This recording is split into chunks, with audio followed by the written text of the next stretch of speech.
All right, here we are. You promised yourself you'll get fit and healthy. 2024 is going to be different, right? But why is it different? Because you've got Body on your side. That's Body with an I, the health and fitness app that is proven to deliver results. Whatever that goal is in front of you, we're sprinting towards it right now. Our subscribers lose 5 to 10 pounds in their first month, and we think you will too. Let's make this your year. There's even a home gym starter kit, a $100 value, free when you sign up for a year of Body. This is the training that's going to get you the results. And Body has over 120 structured home workout programs. No matter how experienced you are or what you're into, there is a program that will work for you. And Body has the largest fitness community on the planet. There are literally thousands of success stories. Nobody does results better than Body. And right now, when you sign up for a 1-year Body membership, you'll get a $100 home gym starter kit for free. Listen, if you don't succeed, you get your money back and keep the $100 in equipment as Body's gift just for trying. Sign up today at body.com. That's bodywithanI.com. Tertulia Jurídica, episodio 200.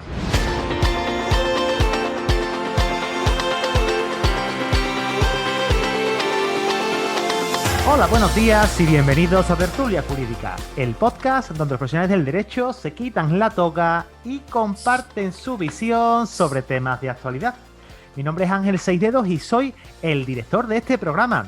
Y hoy quiero daros feliz sábado a todos y a todas. Bueno, pues hoy vamos a hablar sobre aquella película que comentamos la semana pasada sin la colaboración de Popitas, Lucía, y para ello ha venido Lucía, Mariano Zamora, Enrique Saín, Ángel Carapeto y Raúl Castro. Familia, muy buen sábado y bienvenidos. Buenos días. Buenos días. Ya he desistido con Popitas, ¿eh? Yo lo sigo intentando, pero sigue. voy a desistir. Pase la marca blanca mejor. Sí, bueno, ¿sí? Podemos hablar con Hacendado también por si le interesa patrocinarlo. Pues mira, porque tengo que decir que con esta película yo he visto la película con las palomitas Hacendado y estaban muy ricas. Mira, Lucía, tú has visto la película. Has visto otra película. Has visto el documental extendido. Te has leído y el libro. O sea, has hecho en el fin de semana cosas de persona casada. Y claro, es lo que tiene que todas tus amigas estén casadas y tú estar soltera, que tienes mucho tiempo libre. Y confinados, y medio confinados. Claro, es que no tengo ni novio, ni marido, ni hijos. Imagínate el tiempo libre que tengo. ¿Estás usando tertulia jurídica para pareja o qué? Sí, parece que sí. Ni confirmo ni desmiento. No tengo pruebas, tampoco dudas. Y cuento buenos chistes para el que le interese. Sí, bueno, y por las mañanas te da los buenos días de una manera muy dulce. Te envía chistes y memes hasta que se aburre y ya no te lo hace. Así que bueno, lo dejo. No, hasta que va a tener que patrocinar Tinder en lugar de Popitas, ¿eh? Sí. Bueno, es que aquí más de uno ya se ha pasado Tinder. Vamos a dejarlo. Yo no, ¿eh? En este caso no he sido yo. En España todavía, ¿no? Qué bueno. Oye, esto no es serio, que venimos a comentar una película muy seria. Sí, y por eso mismo, yo esta mañana he hablado con Lucía para un tema personal y se lo decía, digo, te digo la verdad, no la he visto, pero la he empezado. Me lo ha dicho, ¿eh? Y no es coña, ¿eh? No es coña porque me esperaba otra cosa. Sí, a ver, que yo sé lo que había, yo sé de qué iba la película. La película es Vencedores o Vencidos. Y si quieres, Lucía, haznos una introducción. Tú que te lo has leído, lo has visto todo. No, la va a hacer Ángel, que él es el experto cinéfilo de este grupo y quien realmente sabe los datos. Yo luego lo comentaré con ese desparpajo y esa gracia que me caracteriza, pero la introducción no se la voy a quitar a Ángel. Bueno, pues Ángel, Carapeto, adelante. Bueno, vamos a ser muy breve porque vamos a tener no me lo había preparado. que empezar a hablar ahora de los apellidos, ¿eh? Porque yo me lío. Sí, Ángel. Cierto. O Ángel se cambia el nombre o hablamos por los apellidos. No, tú eres Angelito. Oh, no, por favor, no empieces. Dale, bueno, si queréis, empiezo muy brevemente. Es una película, título original Judgment at Nuremberg, en España y solamente en España, no en Hispanoamérica, Vencedores o Vencidos, título sugerido por la censura de la época en España, ya que es una película del año 1961, muy larga, más de 3 horas, dirigida por Stanley Kramer. Es posiblemente una de sus obras maestras y con un elenco de actores ya todos absolutamente consagrados en aquel momento, como Spencer Tracy, Burt Lancaster, Richard Widmark, Marlene Dietrich, Maximilian Schell, Judy Garland o un espectacular Montgomery Clift, que tiene una escena de apenas 20 minutos, pero que se come en la pantalla al resto de los actores.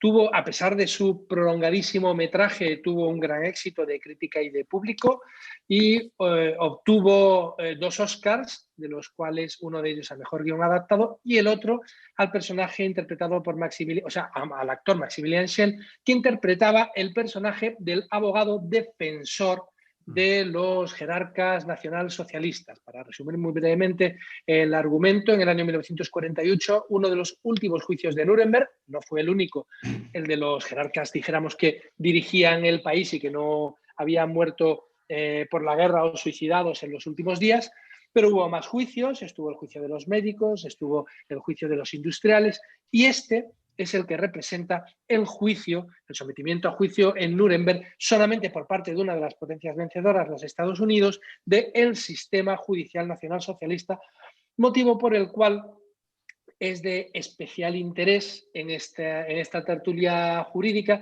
ya que no solamente es un juicio polémico desde un punto de vista jurídico penal, como todos los juicios de Nuremberg, sino que además lo que estaba sometido a enjuiciamiento y se resalta a lo largo del propio guión es el propio sistema judicial. Y ahí ya quiero dejarlo, no quiero adelantar mucho, porque hacia el final de la película da, no vamos a decir la solución, aunque las películas americanas todas quieren tender a una solución, pero sí da el mensaje de la película sobre por qué considera que el sistema judicial nacionalsocialista o estas personas que dirigían ese sistema judicial debían ser enjuiciados. Y yo creo que con esto ya tengo que dar paso al resto de compañeros para iniciar el debate.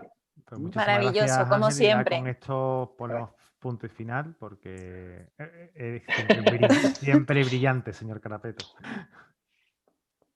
Totalmente. Bueno, pues, ¿por dónde comenzamos? ¿Por el juez ya acabado en su carrera profesional y precisamente la elección de él, ya que no había mucho interés? ¿O directamente metemos las manos en manteca de si era posible, justo o legítimo desde los principios de vista del derecho penal, ya desde el señor Beccaria, juzgar a alguien por un delito que no estaba normado antes de la producción de los hechos por los que se les enjuiciaba? A mí lo primero que me parece de destacar, sinceramente, y sin que sirva de precedente, es el buen papel que se hace sobre un juez, que me parece que es magistral, cómo hace lo que debería hacer un buen juez, que en todo momento dice, no, me da igual, tengo que escuchar todo, tengo que escuchar todas las partes y aquí todo es necesario. Y cuando le dice, no, esto no, perdona, esto hay que escucharlo, mal que me pese, porque aquí se está hablando de ciertos temas y no se deja en ningún momento influenciar por ninguna de las partes, pese a que precisamente, digamos, una parte, él se hace amigo, ¿no?, del personaje que protagoniza Marlene Dietrich. Marlene Dietrich, y bueno, sería fallar un poco a su favor y falla en contra, fallar lo que él considera que es justo totalmente. A mí me parece que la labor de ese juez y la forma en la que lo han demostrado me parece soberbia.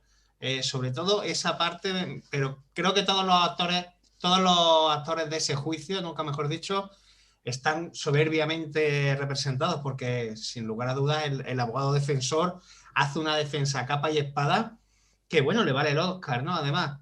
Pero es que además es lo que de verdad debería ser un abogado defensor, peleando a capa y espada. Hombre, yo teniendo en cuenta la producción cinematográfica como tal, me parece una película brutal. Los planos que tiene, las imágenes. Sí tengo la carencia de que sean blanco y negro porque no se aprecian los matices de los colores, pero creo que eso también le da un dramatismo especial que hace que se pueda vivir todavía más, también evidentemente por la fecha de la película. Entonces, la película me parece espectacular. El momento en el que utilizan los traductores, están hablando entre el alemán y el inglés, y luego la cámara empieza a enfocar como diciendo ahora todo va a ser en el mismo idioma, para que quede constancia de que no tengan que estar siempre usando a los traductores. A mí la película me parece brutal desde una perspectiva cinematográfica. Ya el contenido es todavía más alucinante. Creo que cualquier jurista creo que cualquier ciudadano tiene que ver esa película en algún momento de su vida, pero concretamente los juristas estamos en la obligación de verla. No, yo totalmente de acuerdo estoy. Además, creo que en la película hay una cosa muy importante, que es que no permite que nos decantemos por ninguno de los personajes. Es decir, si analizamos a cada uno de los personajes, cada uno tiene sus razones. Por ejemplo, Ángel ha mencionado hace un momento el juez. El juez, por un momento, en todo momento de la película, intenta ser imparcial, intenta centrarse solo en los hechos. Pero luego, por otra parte, vemos que no entiende y no comprende, pues, por ejemplo, las barbaridades que hicieron el pueblo alemán. Hay una escena que está hablando con el pueblo alemán, no, perdón, los nazis. Hay una escena, por ejemplo, que está hablando con la cocinera, no entiende cómo se callaron, cómo no sabían nada. La escena también que habla con la que hemos mencionado hace un momento, de Marlene Dietrich, tampoco lo entiende, es decir, no entiende esas situaciones. O sea, y luego también tenemos, yo también creo que, hombre, cada uno puede opinar, pero creo que es el papel, para mí es el mejor de todos, que es el del juez, el del acusado, que es el acusado, creo que hace un papelón, en el que justamente él tiene remordimientos por lo que ha hecho, siente que es culpable, pero aún así cree que lo que ha hecho tiene justificación, intenta justificar lo que ha hecho. Por eso yo creo que uno de los puntos que para destacar esta película es precisamente esa, que cada personaje tiene sus blancos y sus negros. Yo creo que es muy importante ver y analizar cada uno de los bloques de esta película.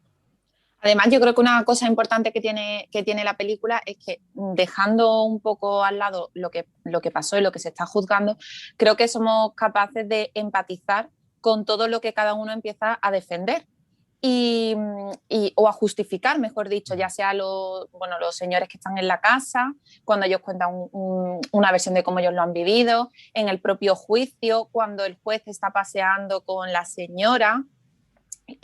Tienen ciertos momentos en los que tú dices, te puedes dar cuenta de que no todos los alemanes son unos nazis, de que no todo lo que estaba pasando podía o no podían ser conscientes, y empatizas con cada uno de esos personajes y de esas posturas también, que es lo que se está representando, y sobre todo con el abogado defensor. Yo voy a romper un poco con vosotros.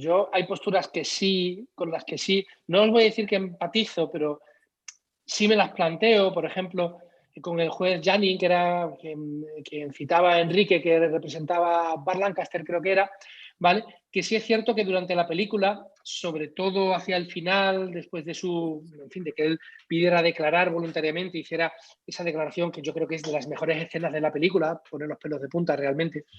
Y sí que es cierto que yo por un momento me planteé, ¿qué habría hecho yo si hubiera estado en su situación y hubiera pasado esto? ¿Hubiera dimitido como el propio profesor de este juez que declaraba al principio y decía, no, yo me dimití inmediatamente? ¿Hubiera dimitido o me hubiera quedado para intentar atenuar lo que venía? Pero eso ya lo sabemos, claro, con la perspectiva de los años y la perspectiva de que sabemos lo que pasó. Sí. Por eso, Lucía, puedo empatizar, pero por ejemplo yo con la familia de los que cuidaban la casa y tal, a mí me sale más el comentario del propio juez, que había un momento que decía, sí, lo sé, nadie de ustedes vio nada. Y luego le reconocía a Marlene Dietrich y decía, una cosa que no termino de comprender es cómo ninguno de ustedes sabía nada. Y me recuerda, y perdonad que saque otra película que no es de las que hemos visto aquí, pero en una película absolutamente espectacular que supongo que conocéis todos, que se llama El hundimiento. Cuando termina la película hay un fragmento de una entrevista real a la que había sido secretaria de Hitler, a Trudel Jungel, y que dice, bueno, yo, claro, durante mucho tiempo yo decía, bueno, yo es que no sabía lo que eran los nacionalsocialistas, yo empecé con ellos porque me ofrecieron un trabajo muy bueno, pero yo no sabía.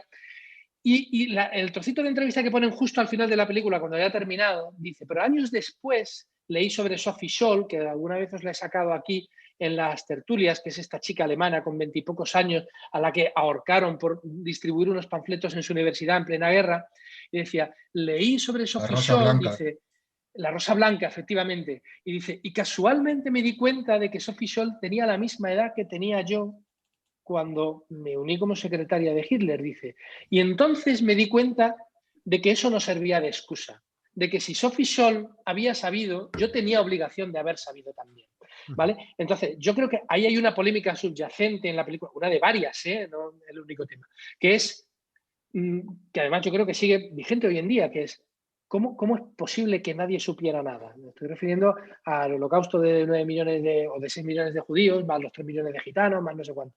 ¿Cómo es posible que nadie supiera nada? Yo no soy capaz de empatizar con eso. Realmente nadie sabía cuando detenían el tráfico, que eso lo decía muy bien. Ya no recuerdo qué personaje, no sé si era Richard Widmark, y decía, ¿de verdad podemos decir que no lo...? No, creo que era el propio juez. Era el propio juez, Janning, era el que decía, ¿de verdad podemos decir que no lo sabíamos cuando detenían el tráfico en las estaciones? No hacían más que pasar trenes que iban llenos de prisioneros a sitios de los que luego no volvía nadie. Decía, ¿de verdad podemos decir que no lo sabemos, que nadie sabe, que no sospechábamos, que creíamos que habían muerto 2 o 3.000 o 10.000, pero no millones? ¿No? Sí, pero yo creo con la que posición de Janning podría, el demás... abogado defensor lo dice muy bien al final de la película, cuando empieza a hablar también de los dirigentes políticos de otros países, como bueno, puede ser en Estados Unidos, y realmente hasta qué punto también se sabía, porque la solución final, dejando un poco aparte ya el tema de la película y centrándonos en el hito histórico, la solución final se dice que Churchill era conocedor. Entonces... Realmente está claro que lo que pasó en ese país, yo he fue conocido un cúmulo que estuvo en aquel tiempo, conocí a algún alemán de esos. Fue una ignorancia autoimpuesta, autobuscada por ellos mismos, ¿no? Voy a hacer de avestruz, voy a meter la cabeza aquí, porque en el fondo simplemente no querían mirar para no confirmar lo que sospechaban. ¿Vale? Exactamente, Mariano. De hecho, en la escena que comentaba Ángel, que es cuando dice el Janning, si no sabíamos, no es porque no supiéramos, es porque no queríamos saber. Y el miedo. Y es eso lo que tú dices, Mariano, una especie de ignorancia autoimpuesta. Con el no sé con qué fin, si con el fin de pues de aplicar un poco aquello de en la ignorancia está la felicidad o qué, pero sí es cierto que se ha venido viendo la historia que como que el pueblo alemán, sin querer criticarlo yo expresamente, ni mucho menos, pero sí es cierto que había Critica. autoignorancia. No tengo nada en contra de Alemania. Creo que esto no lo escuchan muchos alemanes. Hay una en este caso, yo... Perdona, que te he interrumpido. Hay una expresión en inglés que lo dice muy bien, muy claramente, que sirve para este tema el tema del nazismo, pero también para muchos otros temas, como por ejemplo que yo lo leí la primera vez, cuando tienes a alguien en tu casa que puede ser alcohólico, puede ser un conocido, que puede tener un problema con drogas, y es el elefante en el sofá, que está ahí, que existe, pero casualmente es transparente para todos. Nadie quiere asumir que se ha creado ese elefante que se ha sentado en el sofá realmente.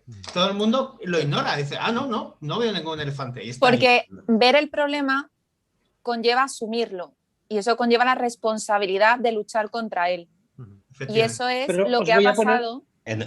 Os voy a poner una situación todavía más dura, que es, yo puedo entender que el pueblo alemán, en el auge del poderío nazi, finales del 42, principios del 43, cuando casi toman Berlín o cuando alcanzan Stalingrado, yo todavía puedo entender que nadie se atreva a toserle a su propio régimen, etc. Pero lo que no es comprensible es que cuando Alemania se había derrumbado, cuando los alemanes y los ingleses estaban luchando en Hannover o en Turingia y los rusos habían cruzado la línea del Oder, nadie se rebeló contra su propio régimen. ¿No crees que es posible? A ver, cada persona tiene su código interno, ¿no? Que dicta lo que es bueno y de lo que es malo. ¿Y no creéis que esto, en base, es por el adoctrinamiento? A eso iba. De hecho, eso es lo que yo quería comentar antes. Hay que pararse en este caso, porque... El día que grabamos la tertulia de la película, de La Ola, yo hacía hincapié en cómo el sistema político alemán no pudo o no supo defenderse. Entonces tenemos que partir de la base que esto ya final de la Segunda Guerra Mundial, ¿no? Pero que durante casi 2 décadas, bueno, no, me he colado un poco, casi 2 décadas no tanto, pero bueno, durante mucho tiempo sí que se lleva a cabo ese adoctrinamiento, no solo en el tema educativo, sino a todos los niveles, esa propaganda que al final era lo que se veía. Cuando tú tienes a alguien, como comentaba antes, el elefante en el sofá. Cuando tú tienes a alguien a quien culpar de los problemas que pasan, de lo que sea, es mucho más fácil, porque eso consiste en que no tienes que asumir tú la propia responsabilidad de lo que está sucediendo. Y al final eso es hoy no... el holocausto no fue de hoy vamos a matar a toda esta gente, sino que es un proceso en el que ya en los últimos años se tuvo que acelerar muchísimo. De hecho, en la película lo dicen, que el problema no era matarlo, el problema era deshacerse de los cuerpos. Lo dicen clarísimamente. Pero en ese proceso, evidentemente ven que tienen que culpar a alguien, que Alemania de forma paralela iba mejorando en su economía, mientras iban quitando a ciertas personas de la sociedad. Y al final, pues bueno, pues se lleva a ese punto en el que yo también creo que habría una parte importante de la población alemana que no sería consciente, pero en el que habría otro que evidentemente era pues eso, una ignorancia autoimpuesta. Pero Porque también, al final... pero también hay un punto, además, que nos ha dicho, todos estos es verdad, pero luego también es duro lo que voy a decir, pero también intereses. También hay mucha gente Claro. que esto sabía esto y se callaba porque les interesaba. De hecho, el abogado hay un momento que dice que los aliados no atacaron a los justamente porque en ese momento las políticas de Alemania les interesaban. Incluso dentro del pueblo alemán hay una empresa, por ejemplo, que ahora todo el mundo conoce, que es Bayer, que antiguamente que se llama IFARBE, que fue la creadora del gas Zircon, que fue la que utilizaban para gasear. Claro, obviamente la empresa, ¿por qué va a denunciarlo si le interesa comprarlo? El Vaticano también, sin entrar obviamente en polémicas, dicen también que el Vaticano ayudó también o contribuyó y se enriqueció gracias al nazismo. De hecho, hay una película, seguro que Lucía la conoce, que es muy buena, que se llama Amén. No sé si la conocéis o no.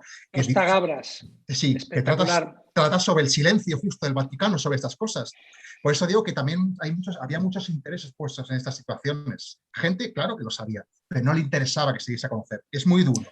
Pero por diverso, da igual el interés, da igual que fuese político, que fuese económico. Económico, sí. El que sea, da igual. Al final tú tienes que tomar, también incluso para los aliados, era bien que mostrar a Alemania como la barbarie que estaba haciendo, que estaba mostrando al mundo, para que luego se desarrollasen esos juicios como tal, que todavía no hemos entrado a valorar desde la perspectiva procesal, tenemos que hacerlo ahora. Eso hay mucho. Y sustantiva.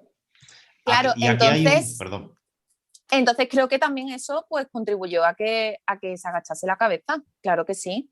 Pero aquí hay un tema muy interesante y es que, si os fijáis, durante la película al juez encausado, al protagonista, al juez Janning, se le presenta como que antes de la entrada del Tercer Reich era un firme defensor de un Estado de Derecho.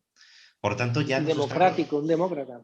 Por tanto, nos está produciendo ese choque de cómo ese juez, que es un firme defensor del Estado de Derecho, que lo tiene contrastado en obras que han sido ampliamente divulgadas, cómo pudo aceptar ese sistema judicial. Y nos produce más choque aún cuando tenemos a uno de los testigos que creo que fue profesor del propio Janning, que fue el que en cuanto vio, por decirlo de alguna manera, que la cosa, cómo iba derivando la cosa, cómo iba derivando el sistema judicial, él mismo dimitió de todos sus cargos. Aquí precisamente, Raúl, y es que es muy en consonancia con lo que tú dices, porque hemos tenido ese pensamiento paralelo, más que el adoctrinamiento, ¿vale? Que también existía, pero eso se le puede achacar un poco más a otro tipo de gente, más jóvenes o más... Yo creo que también aquí tenemos precisamente relativo a lo que estaba diciendo el juez Janning, esa ley de la cinética, esa inercia. Bueno, voy a elegir el mal menor una vez al menos para que vaya para adelante. Y la solución a eso está en la última frase de la peli, ¿no? En el momento que usted dictó la primera sentencia sabiendo de que era injusta, ya habíamos llegado al objetivo. O sea, no hay un blanco o un negro en ese sentido. Y bueno, ya ese era el límite. Ese era el límite. No incumplir la ley. O la ley no, en este caso, la ley y la moral. Justicia, ¿no? La justicia. Porque luego yo aquí os voy a preguntar una cosa, que ya para entrar en tema, en debate jurídico propiamente, más que social. ¿Vosotros con la ley en la mano creéis que eso fue que se cometió prevaricación judicial? ¿Que esos señores cometieron prevaricación? Pero ¿a qué te refieres? ¿A los juzgadores o a los juzgados? A los juzgadores que son en este caso... Es que esa es una pregunta muy interesante que nos lanza la propia película. ¿Puede ser considerado delito aplicar la ley? Los jueces no debemos olvidar que lo que hacen es aplicar la ley. Realmente, por lo menos en los sistemas europeos, no la crean. No, totalmente. Además, es que hay un momento que el abogado defensor dice dos frases muy importantes relacionadas con eso. Dice, un juez no es quien promulga leyes, sino quien las hace cumplir. Y luego más adelante dice que mi patria ante todo con razón o sin ella. Es que hay que tener en cuenta que los jueces estaban aplicando la ley en ese momento, que era una burrada, era injusta. Yo voy a contestarle directamente a Mariano. Yo creo que efectivamente Ernst Janning sí es culpable, incluso con nuestros parámetros jurídicos, de prevaricación desde el momento en el que en su declaración se autoinculpa diciendo: yo ya tenía dictada la sentencia del caso Feldstein antes de entrar en la sala. Él reconoce que que uno de los problemas del sistema nacionalsocialista, además de las leyes injustas, eran que el torcimiento de la aplicación de la ley para conseguir la finalidad. Es decir, él tenía que dictar una sentencia condenatoria porque si no, el que hubiera terminado un cacho de carnicero hubiera sido él. Pero ahí es donde yo quería llegar, porque precisamente el tema no es que aplique injustamente la ley sustantiva. Lo que se pasa por el arco del triunfo es la ley procesal, para llegar a ese objetivo, como tú bien has dicho. Entonces, bueno, la ley sustantiva es verdad que ahí estaba, pero se obvia totalmente todas las garantías procesales. También es cierto que en esta Bueno, las garantías procesales que ellos pensaban que estaban otorgando en ese momento. Pero esas son las que se fuman, las garantías procesales, porque son las mismas. La ley sustantiva sí que habían cambiado, pero el otro no. Sí que es verdad que hay un tema en la película, porque también es verdad que los americanos son muy americanos y con God y la patria hasta el fin del mundo. Estadounidenses, venga. O americanos. Otro día hablamos de eso. Otro día nos vamos a por ello. Sobre estos señores con una bandera con muchas estrellas y barras.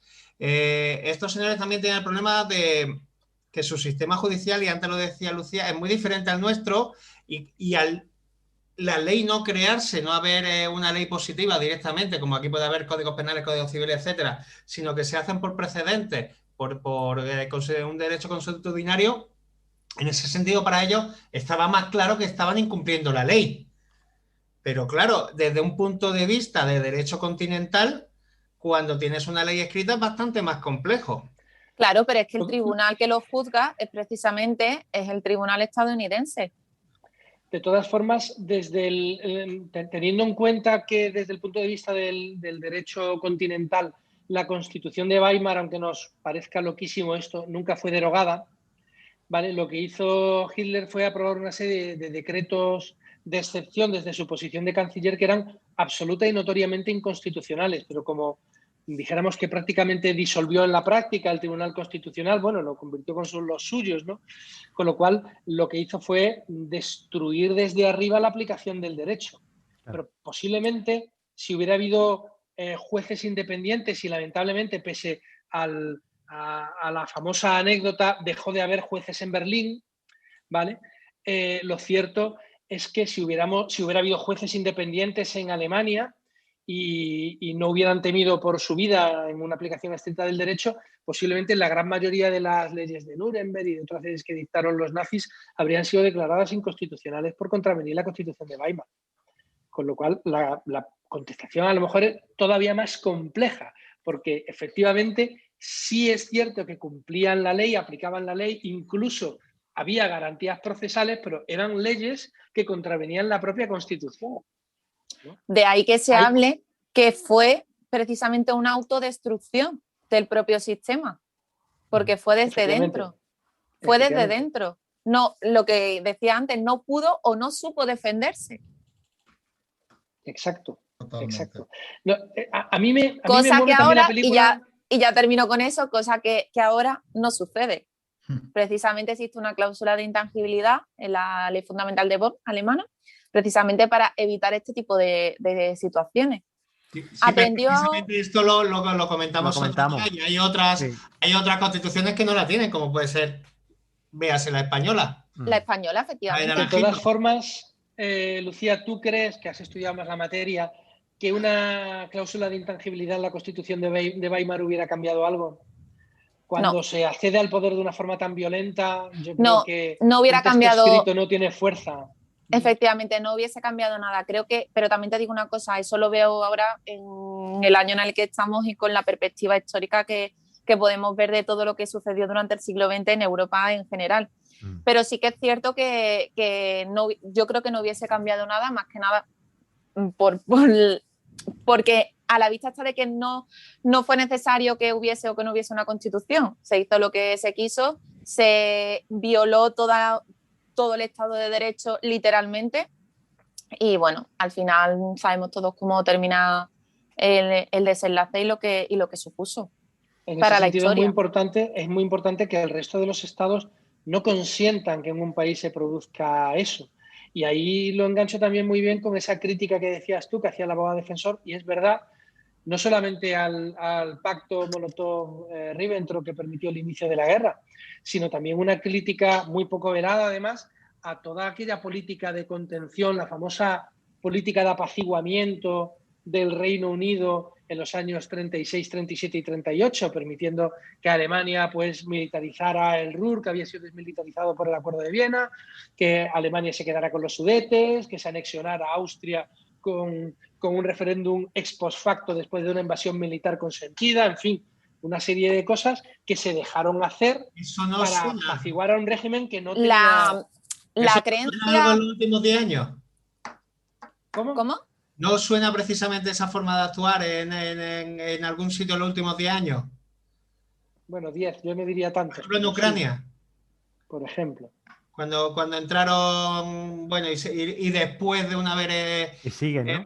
invadidos por los rusos. Sigue. Bueno, sigue. Y ahora Crimea, ¿no? No vamos a hablar, no vaya a ser que Vladimir se pase por aquí y ya no continuemos. Y no nos vendan la Sputnik. O al revés, o nos pongan la Sputnik. Nos pongan dentro de la Sputnik. Yo creo que la creencia popular nos ha intentado hacer ver que esos juicios se llevaron a cabo con todas las garantías procesales y que fueron justos. Yo a nivel personal considero que no, o sea, como jurista creo que no, como constitucionalista creo que no y como ciudadana creo que tampoco. También es verdad que, bueno, lo puedo ver como hablábamos antes con la perspectiva del tiempo y eso al final siempre es no se puede juzgar, ¿no? Pero sí que es verdad que nos hicieron creer, no creo que fuese justo, que no quiere decir que fueran inocentes y que no tuvieran que ser juzgados, simplemente que no creo que a nivel procesal fuese justo. No, yo estoy de acuerdo con Lucía, yo creo que estos juicios hay que verlo como dos perspectivas, como ciudadano y como abogado. Yo como ciudadano creo que aquí todos compartimos que estamos de acuerdo con las penas impuestas, es decir, había que castigar a los que cometieron semejantes atrocidades, pero como abogado, sinceramente, viendo los juicios, no se adoptan las garantías. Sí. Es decir, si queréis ya podemos entrar en materia, yo para empezar hablando, yo pongo la primera, que es una de las garantías que hay es el derecho a un juez imparcial. A ver, hay que, en primer lugar, ¿quién impuso a esos jueces? Los estados, los que vencieron. Es decir, obviamente, van a juzgar un juez, creo que fue un juez americano, un juez soviético y también hay un juez inglés, que hubo, obviamente. Y uno francés. Y un francés. Las cuatro potencias ocupantes. Había cuatro, en el principal. 4 jueces. Pero los vencedores, lo lógico, mi opinión hubiera sido, o bien que hubiese jueces aliados y jueces alemanes mezclados, o un juez de algún otro país que no hubiera participado, claro. Sueco, suizo. Porque es que además hay que tener en cuenta que también uno de los jueces era soviético. ¿Cómo va a juzgar un juez soviético las atrocidades cometidas sobre soviéticos? Obviamente ahí la imparcialidad se rompe por completo. No hay imparcialidad. Además, yo creo que también... Yo habría cortado la frase en cómo va a juzgar un juez soviético. Y ahí habría cortado ya. Sí. Bueno, a ver, los juicios... Sí, yo no estoy de acuerdo. Creo que puede pasar exactamente lo mismo con los soviéticos. Pero de todas formas, precisamente lo que dice Enrique es el derecho penal de los vencedores, que es el que impone las normas. Y bueno, luego ya también está ahí, entra un poco el derecho penal del enemigo que decía Jacobs y todo eso, que se desarrolla a partir de el pensamiento que hace sobre ese tipo de procesos. Pero hoy por hoy... No nos engañemos, eso es puro derecho de conquista, ¿eh? Puro derecho de conquista.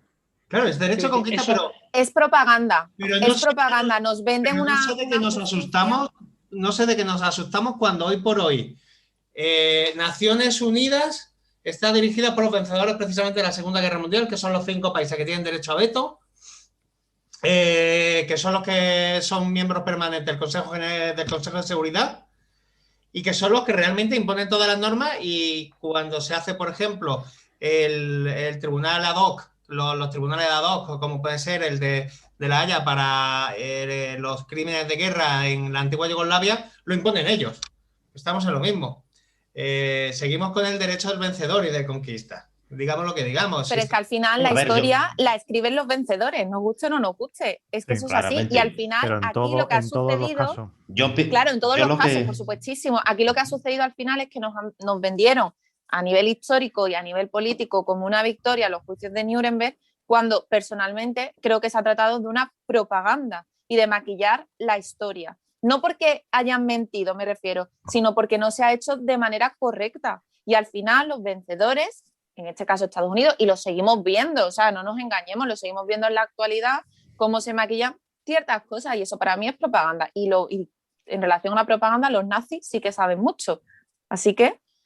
Y los Estados Unidos, que cuando se acabó la guerra mundial, el 80% de la población de Francia dijo que los que de verdad habían colaborado en hundir al nazismo fueron los rusos, y en el año 95 solamente era el 5%. Todos los demás creían que era Estados Unidos, entre otras cosas por la propaganda que hace el propio Hollywood. Claro. Fijaros cómo han cambiado los tiempos, que en el año 45 para hacer propaganda necesitábamos vestir de una cierta dosis de justicia o de un proceso justo, el castigar a los culpables de esa guerra, y sin embargo cuando capturaron a Bin Laden no se vieron ni en la necesidad de hacer eso. De hecho, no sé si recordáis que la frase del presidente el día que asesinaron a Bin Laden fue: se ha hecho justicia, que yo me llevaba las manos a la cabeza y digo, no, justo es lo único que no se ha hecho.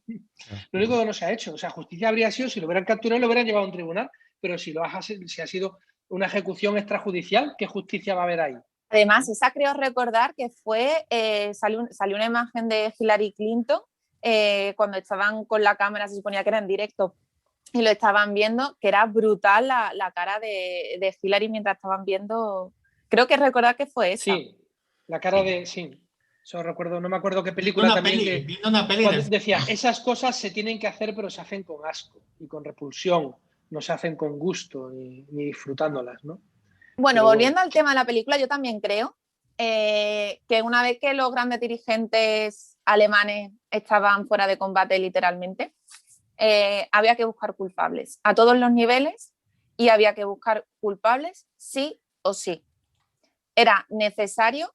Tenemos que también tener en cuenta el contexto en el que se produjo. Acá, el mundo entero había sufrido la mayor guerra a nivel mundial, evidentemente, y había que recomponerse. Había que recomponerse políticamente, socialmente y económicamente. Y había que buscar culpables. Y el shock de los campos de concentración. Quizá con eso no habría habido juicio. Pero aquí hay otro tema muy interesante. Pero si no hubiera habido juicio, ¿qué hubiera pasado? Pues posiblemente los habrían fusilado. Si vamos a ver, sí, pero que no creáis que a todos los juzgaron, De hecho, además... Pero es que aquí hay otro... directamente derecho del vencedor, o sea, derecho de conquista. De hecho, además, los soviéticos querían fusilarlos. Los soviéticos pidieron fusilar directamente. Fueron los americanos los que pusieron un poco de templanza, que querían hacer lo que ha hecho Lucía. Pero porque querían hacer publicidad. Yo, sinceramente... ¿Creíais que los soviéticos necesitaban esa publicidad en su país? Pero aquí en el tema... Haría falta tener opinión pública. No la había en la Unión Soviética. Pero aquí en esta película que nos ocupa y de este proceso concreto, estoy de acuerdo en lo que dice Lucía. Había que buscar culpables, y en eso les echamos claro. Los norteamericanos se empeñaron muy bien en buscar a todos los culpables posibles, pero luego resulta que va avanzando la película y el propio, por decirlo de alguna manera, el propio gobierno estadounidense intenta... no voy a decir presionar, pero sí influir en el juez de que, bueno, es que claro, es que tenemos la amenaza comunista ahí al lado y los alemanes van a ser necesarios. Y claro, una sentencia condenatoria, entonces, claro, choca también un poco que le imponen para juzgar y presumiblemente sentenciar a los jueces y fiscales alemanes, pero luego le están diciendo, si no les condenas, mejor. Básicamente porque todo fue un tema político, como ha dicho Lucía, tanto hacer los juicios como luego cuando cambiaron los intereses políticos que no saliesen muy fuertes las condenas. Efectivamente, ¿qué Es pasó más, después? Una guerra fría. Es que si seguimos analizando todo lo que sucede a lo largo de la historia del siglo XX, ¿con qué nos encontramos? Que la caída del muro de Berlín fue hace 2 días, como quien dice. Pero por eso digo, justamente, y otro punto esto, porque realmente hemos dicho hace un momento, castigar a los culpables. Los culpables, pero claro, ¿quiénes son los culpables? Cabe recordar también, por ejemplo, ¿para quién? También. Claro, porque ¿Y de qué? La Unión Soviética y Alemania, cabe recordar que se aliaron para conquistar Polonia. A los soviéticos no les condenaron por nada. Es decir, uno de los delitos que acusan los nazis a los es justamente los delitos contra la humanidad, contra de lesa humanidad. ¿No? Y tirar una bomba en Hiroshima y Nagasaki no se considera nada. Por eso digo que al final... O el bombardeo de Dresde. Que al final se demostró que no valía para nada. No valía para nada, me refiero bélicamente. O algunas barbaries que se dice cometieron los soviéticos. Muy bien. Creo. Bastantes en todos lados. Aquí sí es que de bestias está el mundo lleno. Está claro. Y ahora yo lanzo la última... un tema antes de que... un crimen sine previa legue, ¿no? Eso iba. Sí. Legue. Total. Cierto. O sea, ¿dónde estaba la tipificación del delito? ¿Pensáis que lo que sucedió podría volver a suceder? Seguro, 100%, y de hecho dentro de poco. Seguramente no lo veamos porque somos muy viejos, pero los más jovencitos sí. Yo soy de las personas que opinan que el pueblo que no conoce su historia está condenado a repetirla, y creo que, totalmente, que estamos muy condenados. No yo, porque yo sí la conozco, también lo tengo que decir, y todos los que estáis aquí también la conocéis. Lucía estaba allí en ese momento. De hecho, Srebrenica, Ruanda, es que ya ha pasado después. No ha sido la primera vez. Pues familia, ¿qué os parece si la semana que viene hablamos de... Una obra de teatro. Una obra de teatro, ¿no? Una canción. Romeo y Julieta. Pero en blanco y negro, ¿eh? Yo os iba a proponer, porque mira, sinceramente, y creo que el 95% de las personas presentes aquí en esta sala echamos de menos a una persona en concreto. Yo creo que Bárbara Gómez Antich debería de venir aquí. Debería. Es Bárbara obligación. Tiene que estar aquí. Su perrete. Sé que sí, el perrete los puede dejar con Paul, no hay problema.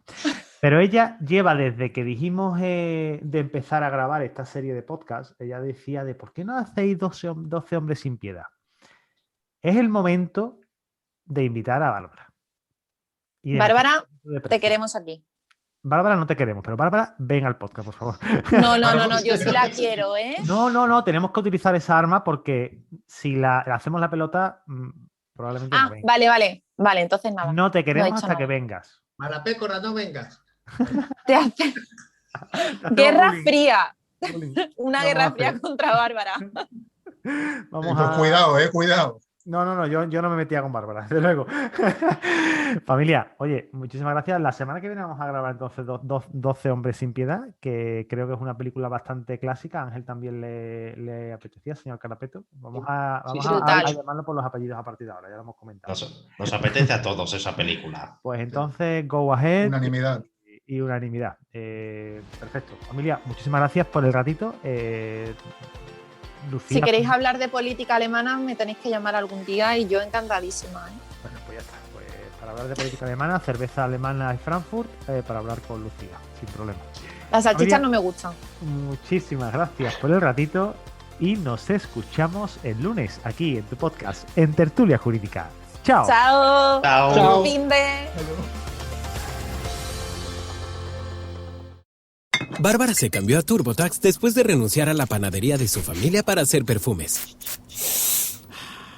Arrancar mi negocio es un trabajo de tiempo completo. Como experto de TurboTax con experiencia en pequeños negocios, hice que su logro contara, consiguiéndole toda deducción y el máximo reembolso garantizado.